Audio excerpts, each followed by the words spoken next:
కూర్చున్న విద్యాభిమానులు ఈ దేశ భవిష్యత్తు గురించి ఆందోళన పడుతున్న మిత్రులందరూ వేదిక మీద ఉన్నారు. గత 40 ఏళ్ళుగా మేము విద్యా పరిరక్షణ కమిటీలో పనిచేస్తూ దేశవ్యాప్తంగా విద్యా విలువ గురించి, విద్యా ప్రాముఖ్యత గురించి నాగాలాండ్ నుంచి కాశ్మీర్ దాకా మేము తిరుగుతూనే ఉన్నాం. అయితే విద్యారంగాన్ని గురించి ఉన్న అవగాహన ఇవాళ సమాజంలో కానీ ప్రభుత్వాల్లో కానీ ఒక తప్పుడు అవగాహన ఉంది. ఆ తప్పుడు అవగాహన అంటే రాజకీయ పార్టీలేమో ఎన్నికల రాజకీయాల్లో వ్యక్తిగతంగా తామిచ్చే ఏ విధానమైనా వ్యక్తిగతంగా వ్యక్తికి ప్రయోజనం జరిగితేనే ఓట్లు వేస్తారు అనేటువంటి ఒక అవగాహన ఉంది. దాదాపు అన్ని రాజకీయ పార్టీలు కూడా తమ విధాన ప్రకటనలో ఎట్లయితే ఓటరుకు వ్యక్తిగతంగా మొత్తం గ్రామానికో మొత్తం కమ్యూనిటీకో కాకుండా ఈ మార్పు ఏదైతే వచ్చిందో దీనివలన విధాన ప్రకటనలో మనము సంక్షేమ కార్యక్రమాలని వ్యక్తులకు ప్రయోజనం కలిగేలాంటి సంక్షేమ కార్యక్రమాలని వాళ్ళు ప్రకటిస్తున్నారు. విద్యారంగానికి వచ్చేవరకు గ్రామాలకు వెళ్ళడితే పిల్లలకు మంచి చదువు కావాలి, ప్రాంతాలు లేవు, స్కూల్ బాగాలేదు అని అంటున్నారు.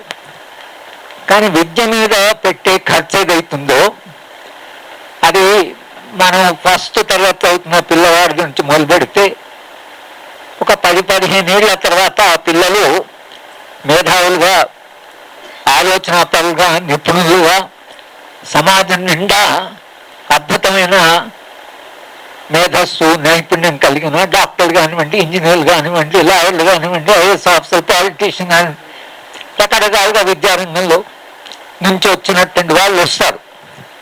కానీ 15 ఏళ్ల తర్వాత వచ్చేటువంటి ప్రయోజనం ఏదైతుందో అది ఓట్లను మనకు సమీకరిస్తుందా అనేది ఇప్పుడు ప్రధానమైన ప్రశ్న. కర్ణాటకలో మొన్న ఎన్నికల్లో వాళ్ళు కొన్ని ప్రకటన చేశారు, తాము అధికారంలోకి వస్తే ఏం చేస్తామని. అలాగే కాంగ్రెస్ పార్టీ తెలంగాణలో చేశారు. కానీ చాలా విచిత్రంగా కాంగ్రెస్ పార్టీ కర్ణాటకలో ఇదే చేశారు.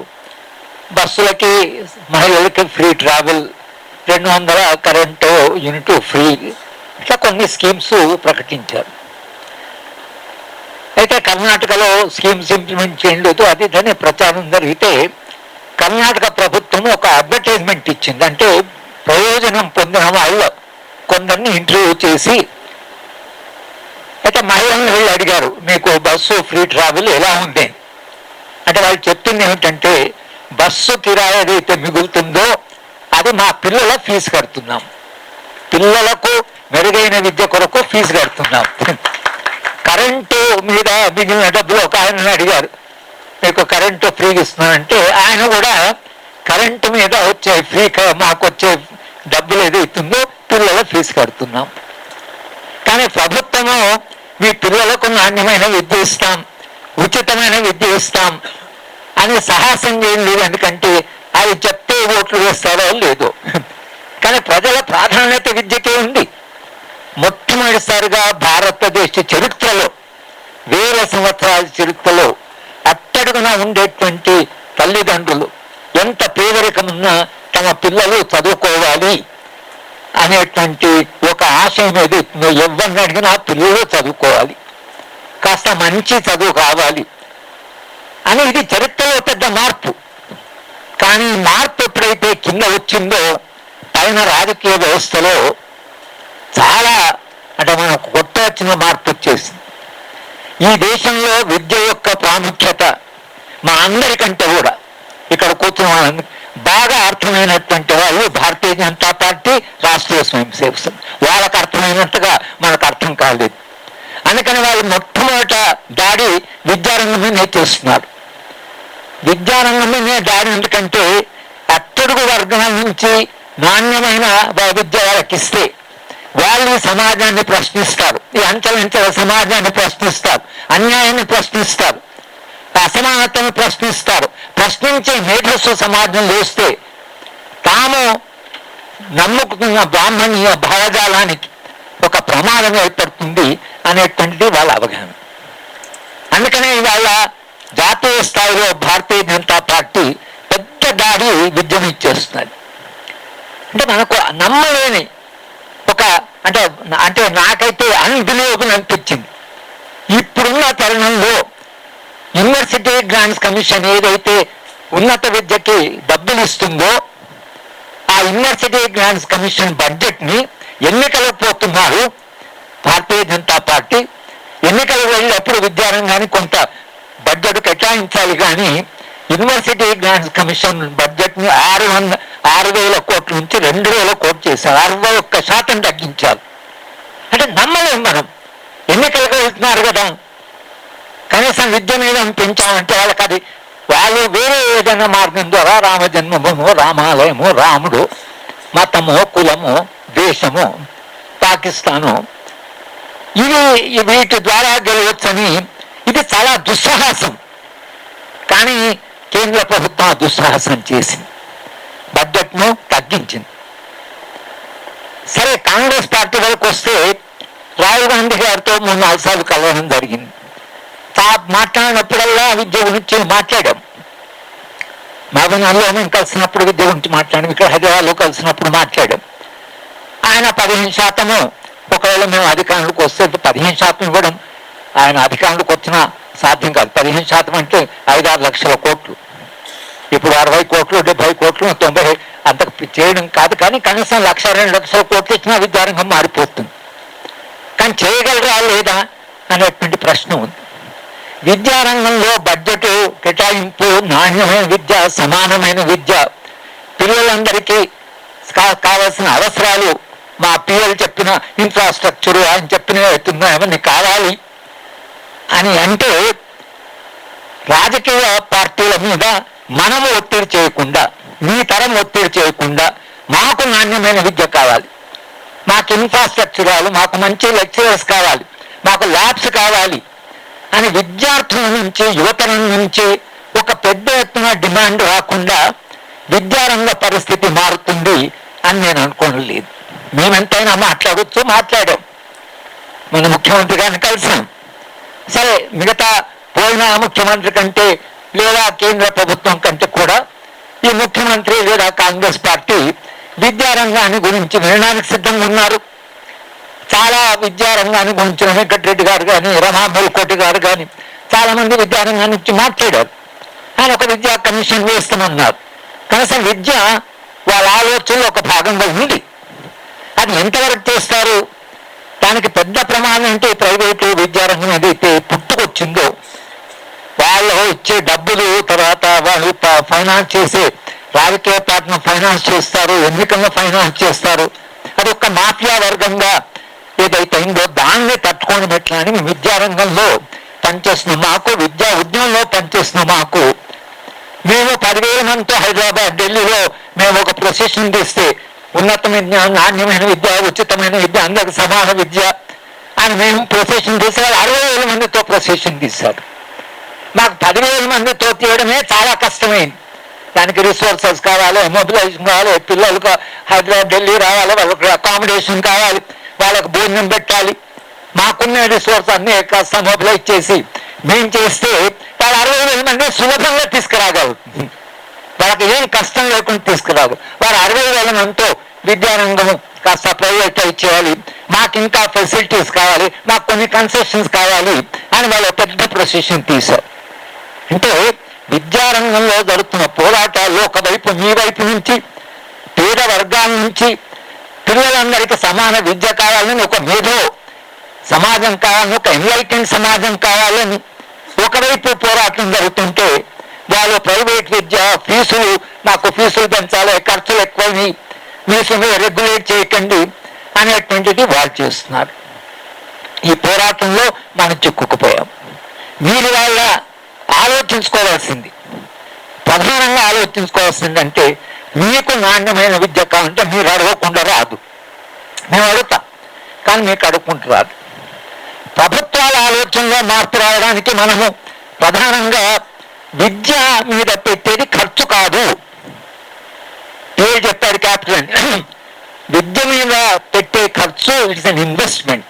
బడ్జెట్లో క్యాపిటల్ ఇన్వెస్ట్మెంట్ అని ఉంటుంది, ఖర్చు అని ఉంటుంది. మీరు ఒక ఇరిగేషన్ ప్రాజెక్ట్ కడుతున్నారు, లేక ఒక పెద్ద రోడ్డు వేస్తున్నారు, లేదా ఒక పరిశ్రమ పెడుతున్నారు, అది ఇన్వెస్ట్మెంట్ కింద చూపిస్తారు, క్యాపిటల్ ఇన్వెస్ట్మెంట్ కింద, ఖర్చు కింద చూపించారు అది. ఎందుకంటే తర్వాత దాని నుంచి ఆదాయం పెరుగుతుంది.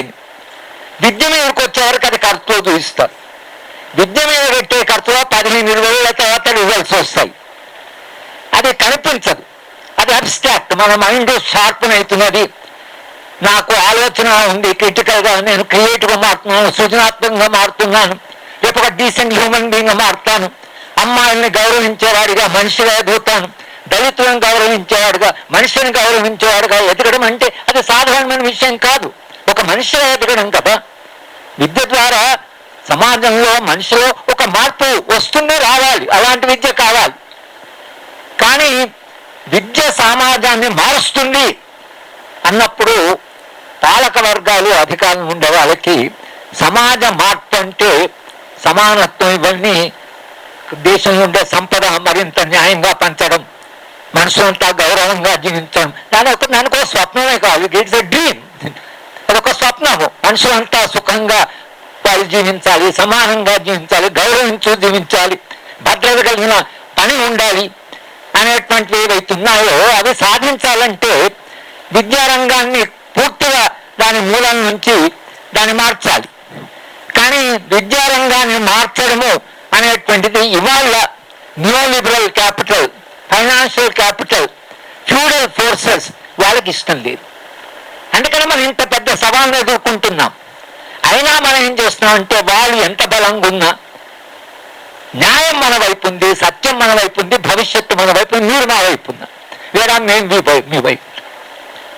ఈ దేశంలో పేద వర్గాలు ఇంకెంతకాలం సహిస్తాయో తమ పిల్లలకు చదువు కంప్లీట్గా అసలు రాకుండా, దానికి ఏం చదువు చెప్పకుండా, టీచర్లను వేయకుండా, లెక్చర్లను వేయకుండా తమ పిల్లల విద్యను భవిష్యత్తును తయారు చేస్తున్నది అని సాధారణమైన ప్రజలకు ఎప్పుడైతే అర్థమవుతుందో విద్యారంగంలో సమూలమైన మార్పులు వస్తాయి.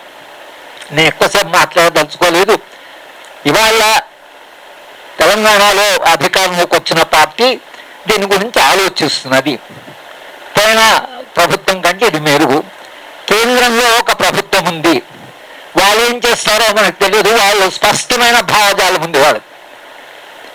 ఎటువంటి భావజాలం అంటే సమయం ఒక్కలే చెప్పడానికి, కానీ మహిళల విషయం, ఎందుకంటే అమ్మాయిలు చాలా మంది ఉన్నారు, మీ గురించి వాళ్ళు చెప్తున్న పాఠాలు కానీ, వాళ్ళు చెప్పాలనుకున్నది కానీ, రాష్ట్రీయ స్వయం సేవక సంఘాలలో ఒక బుక్లెట్ పంచుతున్నారు. మీరు నమ్మరు, మీరు చదవాలి. దాంట్లో వాళ్ళు ఏం రాస్తారంటే భర్త భార్యను కొడితే ఏం చేయాలి అంటే జవాబు ఏమిటంటే భార్య తన పూర్వజన్మలో చేసుకున్న పాపానికి భర్త తనను కొట్టి పాప విముక్తి చేసినందుకు భర్తకు రుణపడి ఉండాలి. ఇక మీరు నమ్మగలరా? అమ్మాయిలు రేపు మీ భర్త కొడితే కాళ్ళు మొక్కాలి, వారే ఇంకా కొట్టావా, ఎందుకంటే నేను స్వర్గాన్ని పోతాను, నేను పోయిన జన్మలో పాపాన్ని కొడుతున్నా, ఇంకా కొడుతున్నా, ఎక్కువ పాపం చేస్తున్నా అని అంటారా మీరందరూ? కానీ వాళ్ళు అది చెప్తున్నారు. సిబిఎస్ఈ ఎగ్జామినేషన్లో పోయిన సంవత్సరము ఒక పారాగ్రాఫ్ ఏమిచ్చారంటే తల్లి తండ్రి చెప్పినట్లుగా వినాలి, పిల్లలు తల్లి చెప్పినట్లుగా వినాలి, ఇంట్లో పనిచేసే పని మనిషి పైన అందరు చెప్పే మాట వినాలి. మీ అమ్మ మీ నాయన చెప్పినట్టుగా వినకపోతే, మీరు మీ అమ్మ చెప్పినట్టు వినకపోతే, మీ ఇంట్లో పనిచేసే పని మనిషి ఎవరి మాట కూడా వినకపోతే సమాజంలో అరాచకత్వం వస్తుంది. ఇది పారాగ్రాఫ్ పరీక్షలో. ఈ పారాగ్రాఫ్ ఇచ్చి కింద ప్రశ్న ఏమిటంటే సమాజంలో అరాచకత్వానికి కారణం ఎవరు? ఏమని రాయాలి? మా అమ్మ. ఎందుకంటే మా అమ్మ మా నాయన మాట వినలేదు కాబట్టి సమాజంలో అరాచకత్వం వచ్చింది. ఇది మీరు ఊహించగలరా? ఆ పరీక్ష అయిన తర్వాత మా బంధువుల పిల్లలు, నేను ఢిల్లీలో ఉన్నాను, ఫోన్ చేశాడు. అంకుల్ ఇదేంటి అంకుల్, అసలు మా అమ్మ నాయన చెప్పినట్లు వినాలని వచ్చింది, ఎందుకు వినాలి? మా నాయన తప్పు చేయొచ్చు కదా, మా అమ్మ నాయనను తిట్టవచ్చు కదా, కోప్పడవచ్చు కదా, మేము పిల్లలం, మా హక్కులు అయితే మా అమ్మని అడగొచ్చు కదా, ఎందుకు నువ్వు మమ్మల్ని అరుస్తున్నావని. మా సర్వెంట్ మేడికి ఏం సంబంధం కుటుంబంతో? మా ఇంట్లో పనిచేసే 10 మనిషికి ఏం సంబంధం? వాళ్ళని కుటుంబంలో ఏం తీసుకొచ్చారు? ఇది ఆలోచిస్తున్న పిల్లవాడి యొక్క ఆలోచన. ఇట్లా ఆలోచించకూడదనే వాళ్ళ ప్రయత్నం. ఇది ఇచ్చి రాయమంటే లక్షలాది మంది పిల్లలు ఆ పరీక్ష కూర్చున్నారు. భావజాలం మీద ఆధిపత్యం మీద ఆధిపత్యం ఉండాలని, భర్త ఆధిపత్యం భార్య మీద, అప్పర్ కాస్ట్ ఆధిపత్యము పేద వర్గాల మీద ఆధిపత్యం ఉండాలి అనే ఆధిపత్యం పోవాలి, సమాజం మారాలి, విద్య యొక్క లక్ష్యం అది కావాలని మనం ఆలోచిస్తుంటే ఈ ఆధిపత్యాన్ని ఎట్లా కొనసాగించాలి, పురుషాధిక్యాన్ని ఎలా కొనసాగించాలి, పెట్టుబడిదారుల ఆధిక్యంగా వాళ్ళు ఆలోచిస్తున్నారు. ఇది ప్రమాదకరమైన భావజాలం. కనుక విద్య రంగంలో వాళ్ళ భావజాలం మీద ఒక పెద్ద దాడి జరుగుతున్నది. ఈ సామాజిక మార్పు మీద, రాజ్యాంగ విలువల మీద దాడి జరుగుతున్నది. అందుకనే విద్య చాలా క్రిటికల్. అందుకని ముఖ్యమంత్రి గారు చెప్పాం, రమామేలకోటి గారు అయితే చాలా కాస్త ఆగ్రహంగానే చెప్పింది, వెంకటరెడ్డి గారు అయితే చాలా అనలిటికల్ చెప్పారు. ముఖ్యమంత్రి గారు విన్నారు ఓపికతో.